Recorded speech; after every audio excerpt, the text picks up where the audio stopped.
எவ்வளவோ கஸ்டமைஸ்டான இமேஜினரிங்காக நம்ம பேஜில் பண்ணிகிட்ருக்கோம் இல்லையா? ஸோ அதெல்லாம் செக் பண்ணிவிட்டு அவருக்கு பிடிச்சி போய் தான் நமக்கு ஆர்டர் கொடுத்தாரு இந்த ஃபாலோவர்ஸ். என்ன சொல்லியிருந்தாருன்னா, மேம் உங்கள் பேஜில் எல்லாமே செக் பண்ணி பார்த்தேன், ரொம்ப ரொம்ப நல்லா இருக்குது, என் ஃப்ரெண்டு ஆல்ரெடி உங்கள்கிட்ட பண்ணியிருக்கான், ஸோ எனக்கு ரெக்கமெண்ட் பண்ணியிருந்தாங்க அப்படின்னு சொல்லி தான் ஆர்டர் கொடுத்துருந்தாரு. ஸோ அவர் கேட்ட கான்செப்ட் என்னன்னா, அவங்க அம்மா அவர் பக்கத்தில் இருக்கணும், ஸோ அவங்க அம்மா வந்து அவருக்கு அவார்ட் கொடுக்குற மாதிரி ரியலிஸ்டிக்காக இமேஜினரிங் ஆர்ட் வேணும்னு கேட்டிருந்தாரு. ஸோ அந்த அவுட்புட் தான் அதை நீங்கள் பார்த்துட்டு இருக்குது. அவருக்கு ரொம்ப ரொம்ப பிடிச்சிருந்துச்சு.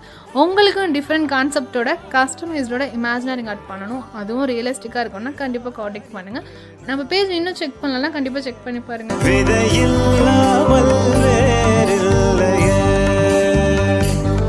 நீதம் காண்கின்ற